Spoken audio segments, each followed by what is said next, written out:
हाँ तो बच्चों हम लोग इस यूनिट एंड डायमेंशन के एपिसोड सेकेंड में पढ़ेंगे एसआई यूनिट्स। क्या पढ़ेंगे? SI units. अब एसआई यूनिट्स की आवश्यकता क्यों पड़ी और उसका क्या इंपॉर्टेंस है, क्या महत्व है हम लोगों के लिए। तो जैसे कि हम लोगों ने देखा कि CGS, FPS और MKS। CGS centimetre gram second मात्रकों की वह पद्धति जिसमें लंबाई, द्रव्यमान और समय को सेंटीमीटर ग्राम और सेकेंड में मापा जाए। इसमें लंबाई को फुट, द्रव्यमान को पाउंड और टाइम को सेकेंड। इसमें लंबाई को मीटर, द्रव्यमान को किलोग्राम और टाइम को सेकेंड में मापा जाए। तो ये देख रहे हैं कि सेंटीमीटर या फुट या मीटर ये किसको माप रहे हैं? लेंथ को, लंबाई को। जबकि ग्राम, पाउंड और किलो 450 ग्राम, 450 ग्राम बराबर 1 पाउंड। देखते हैं टॉनिक वॉनिक आता है शीशी की बोतल।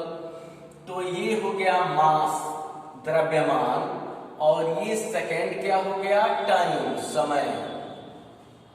तो ये जो तीनों के तीनों पद्धति थे वो सिर्फ ये लंबाई, लेंथ और द्रव्यमान और समय को ही माप सकते थे। तब तक आविष्कार हुआ किसका? विद्युत धारा का, इलेक्ट्रिक करंट का।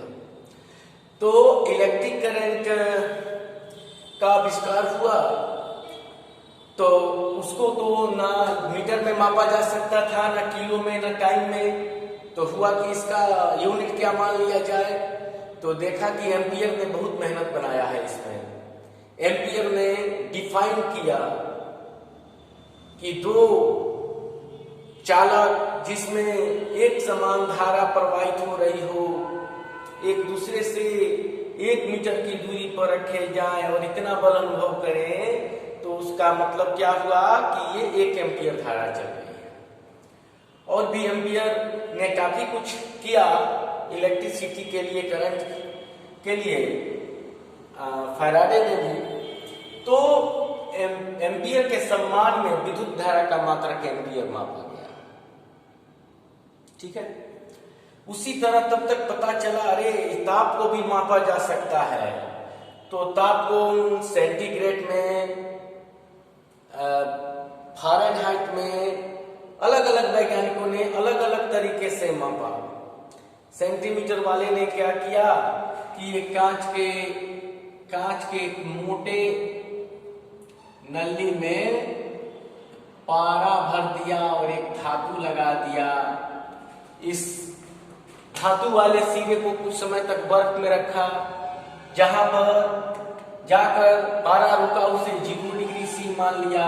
कुछ समय तक इसे उबलते हुए जल में रखा, उसे 100 डिग्री सी मान लिया और बीच के भाग को 100 भाग में बांट दिया। तो ये क्या कहलाया? Degree Celsius. ठीक है। उसी तरह र्यूमर ने 0 और 80 भाग में बांट दिया। ठीक है। उसी तरह फ़ारेनहाइट ने इसको बांट दिया 180 भागों में, जिससे हम लोग बुखार मापते हैं। ठीक है। 32 डिग्री से चल। तो इस तरह से केल्विन अब जो ताप का एसआई मात्रक है वो degree Celsius, degree Fahrenheit, degree rumour नहीं है, बल्कि डिग्री केल्विन है। अब ये केल्विन क्यों है? सवाल है कि इन सभी ने क्या लिया था कि बर्फ का जो ताप था उसको 0 डिग्री सी लिया था। अब आप बताइए कि लेह लद्दाख में जाइए, वहां पहले से -20 डिग्री सेल्सियस है। अब वहां के बर्फ का ताप आप लेते हैं और कहते हैं कि 0 डिग्री, तो नहीं हुआ, -20 का डिफरेंस हो गया। तो केल्विन ने एक ट्रिपल पॉइंट ऑफ वाटर निकाला, ऐसा ताप निकाला जिस पर जल जो है वो तीनों अवस्थाओं में, ठोस, द्रव और गैस में पाया जाता है। तो चूंकि इसका जो मात्रक था वो ज्यादा वैल्यूएबल था और ज्यादा 273.13 ऐसा उसने माना, तो इसको केल्विन माना गया।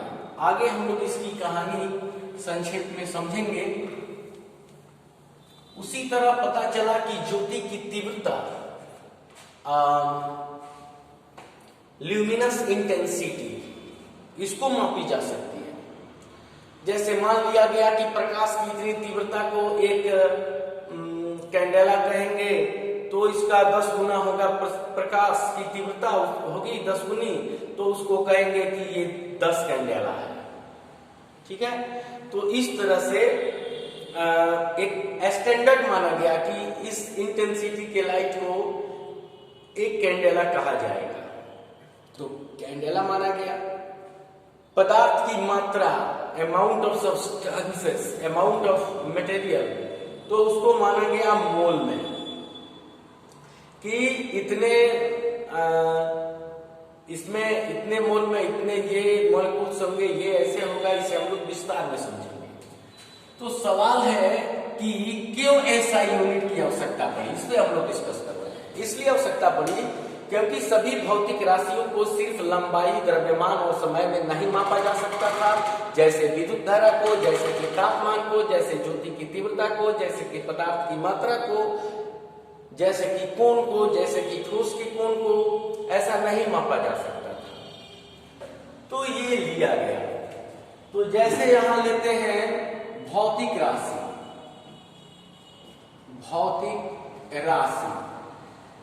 फिजिकल क्वांटिटीज, राशियां, और इसका ले लेते हैं SI यूनिट। ठीक है, तो ये कौन कौन सा, जैसे लेंथ को आपने लिया, लेंथ लंबाई का मीटर होगा, और ऐसे यहां लिख सकते हैं डायमेंशनल फार्मूला, यानी बीमीय सूत्र। तो मीटर, तो लेंथ L से होता है, तो L कर लिए। मास ले लिए, द्रव्यमान, तो इसको किलोग्राम में मापते हैं। अच्छा बताओ किलोग्राम में क्यों मापते हैं? तो केजी, इसका तो स्मॉल m दिखाते हैं, इसका केजी दिखाते हैं, और मास का अगला अक्षर कैपिटल लिख देंगे। क्योंकि बताओ अगर किलो एक ऐसा यूनिट है कि लगभग सब काम चल सकता है। 20 किलो लेना हो तभी अच्छा है, आधा किलो लेना हो तभी अच्छा है, आप कर देंगे। और ये 1 किलो ऐसी मात्रा है जो इंसान की जरूरत को पूरा करता है। ये क्विंटल तो है नहीं कि 0.00001 ऐसे क्विंटल लिखेंगे, ऐसे तो नहीं है। तो अगर क्विंटल लेते हैं तो क्या होगा, 0.01 क्विंटल, तो आम आदमी के लिए थोड़ा ये प्रॉब्लम होगा।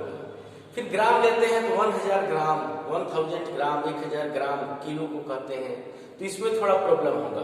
तो इसके लिए किलोग्राम जो है, इसमें कुछ लेन देन जो व्यवहारिक है ये आसान है, क्योंकि 1 किलो चावल, 2 किलो सब्जी, 1 किलो तेल, ये अच्छा लगता है, और एक मात्रा जो है उपयुक्त होती है और बताने में भी आसानी होती है, इसलिए किलो लिया गया। मीटर, अब आपसे कहें 1 किलोमीटर के लिए 0.001 मीटर कपड़ा चाहिए, तो फिर प्रॉब्लम है थोड़ा सा आम जनता के लिए। तो उसके लिए हम लोग कहेंगे 1 मीटर, 10 मीटर, तो ये अच्छा है ना।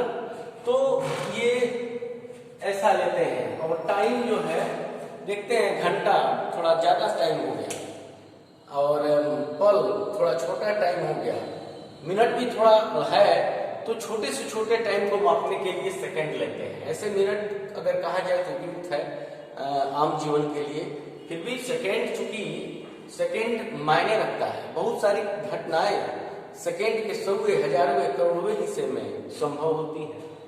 तो थर्ड में टाइम यानी समय, समय के लिए क्या ले लिए, सेकेंड ले लिए S, और अगला अक्षर टी। उसी तरह इलेक्ट्रिक करंट, क्या?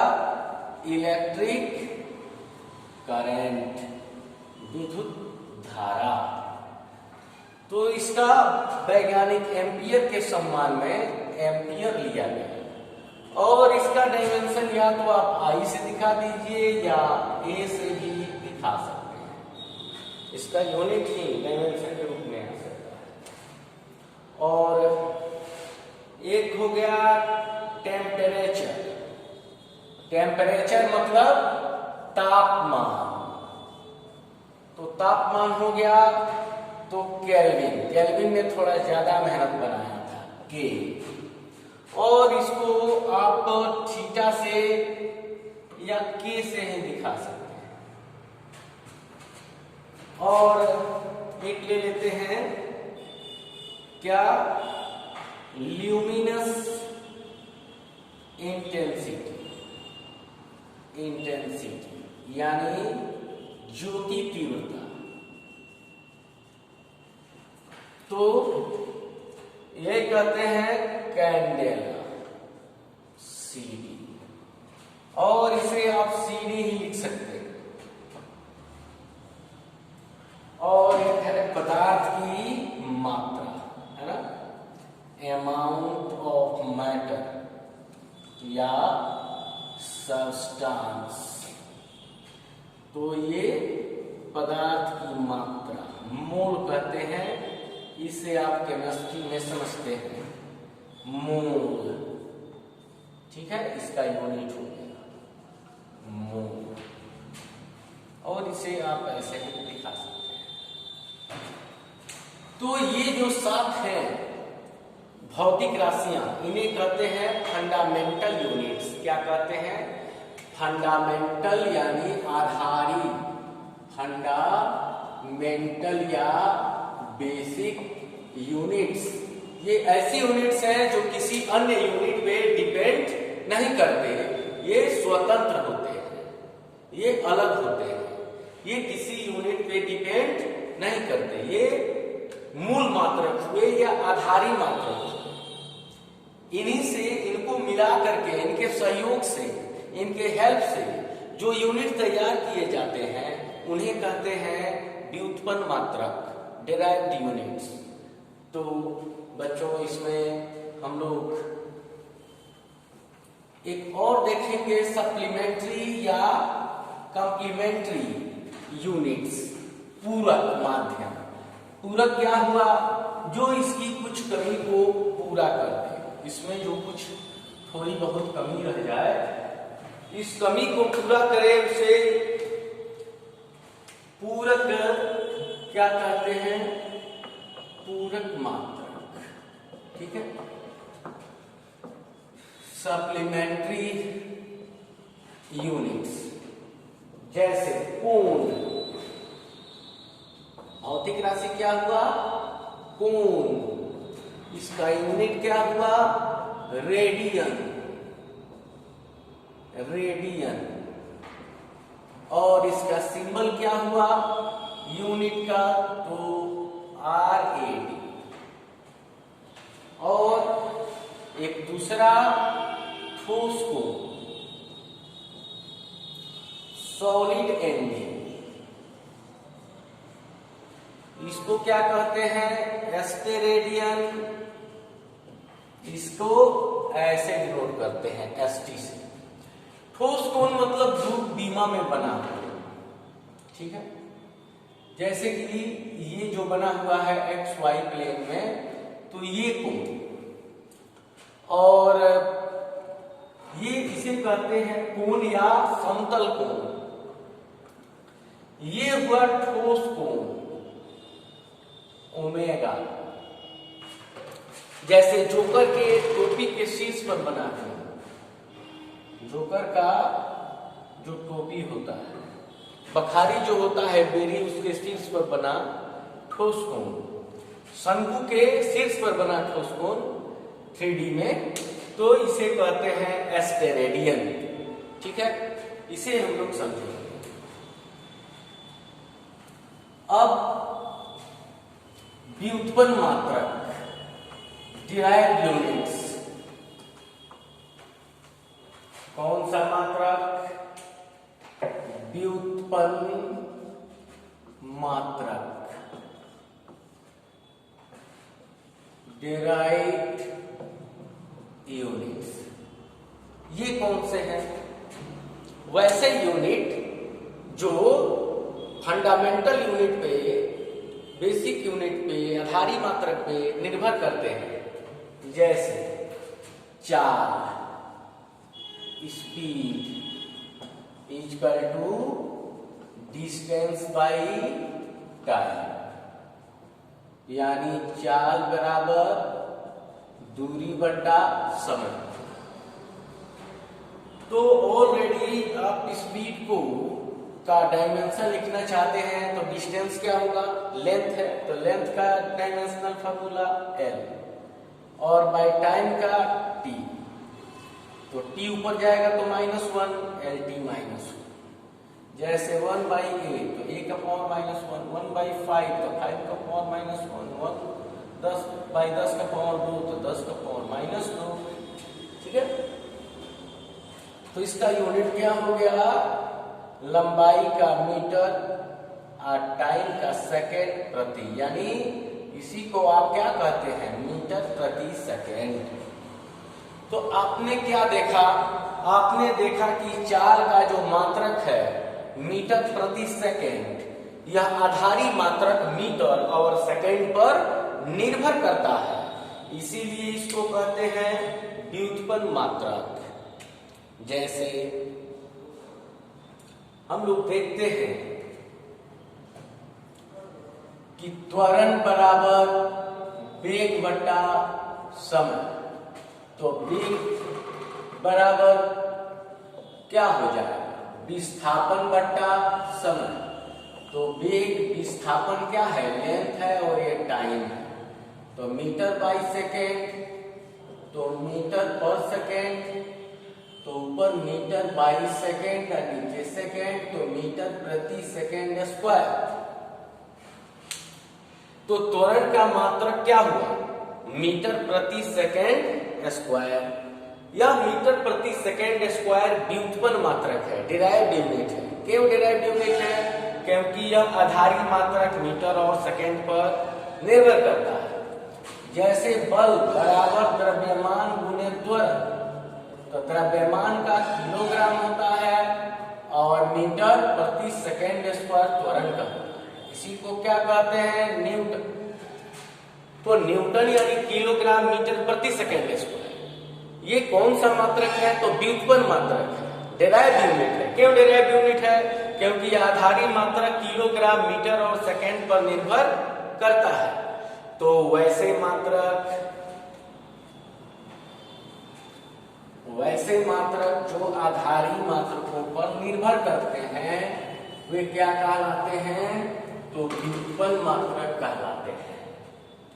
तो ठीक है, जो इसे हम लोग नोट करेंगे कि आधारी या मूल मात्रक, इसका मतलब फंडामेंटल या बेसिक यूनिट। तो वैसे मात्रक जो स्वतंत्र होते हैं किसी अन्य मात्रक पर निर्भर नहीं करते, अन्य मात्रकों पर निर्भर नहीं करते, क्या कहलाते हैं?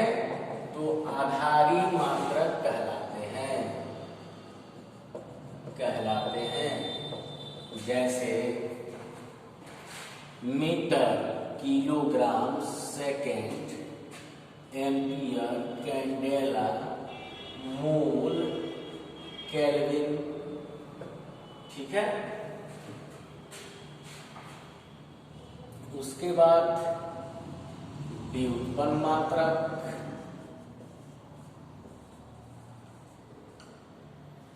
Derived units. ये कौन से हैं? तो those all units which depend upon fundamental units, वैसे मात्रक जो आधारी मात्रकों पर निर्भर करते हैं मूल मात्रक कहलाते हैं। जैसे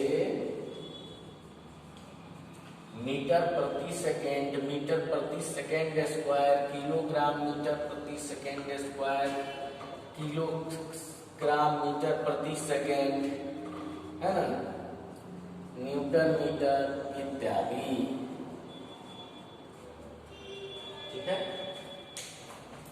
और एक लिखेंगे कौन सा मात्रक, तो ये those all units which are free does not depend upon any other unit called fundamental unit। ये स्वयंभू है कि यही मुख्य है।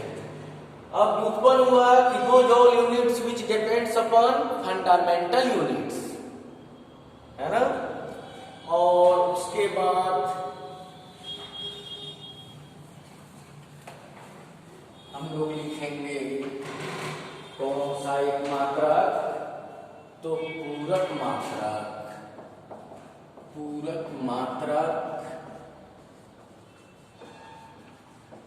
Supplementary units. तो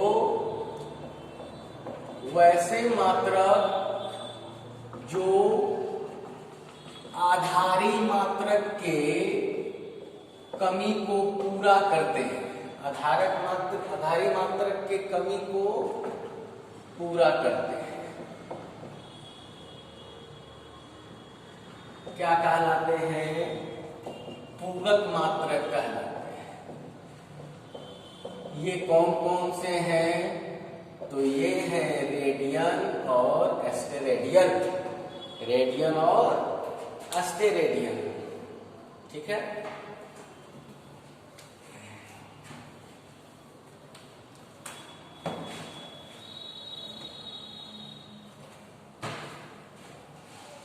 Those all units which fulfill the scarcity of supplementary units।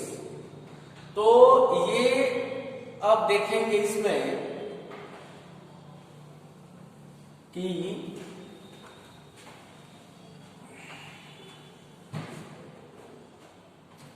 जैसे इसका बीमा कैसे लिखते हैं। ठीक है।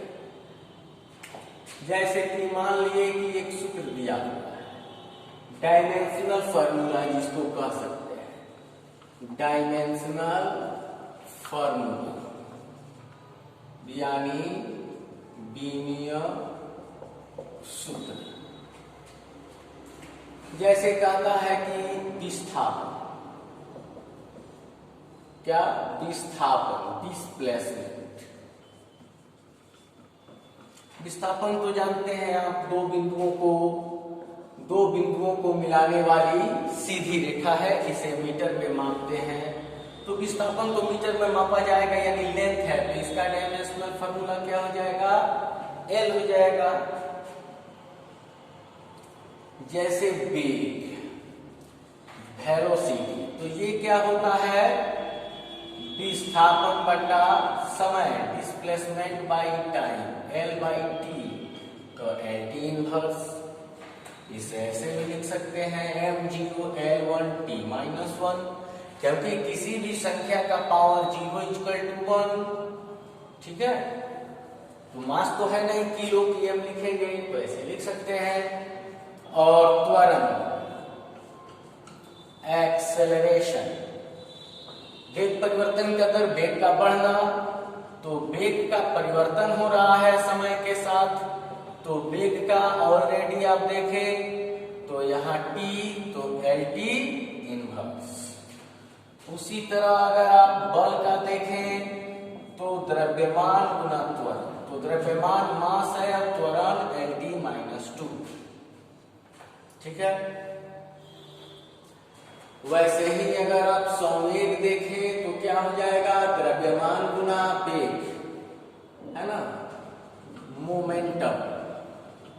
तो ये हो जाएगा मास और वेग का T-1। जैसे आप देखें आवेग, इम्पल्स, तो क्या हो जाएगा, बल गुना समय, अल्प समय, फोर्स इनटू टाइम, तो फोर्स का m L T-2 और टाइम का t, तो क्या हुआ m L, ये +1 और -2, तो T-1।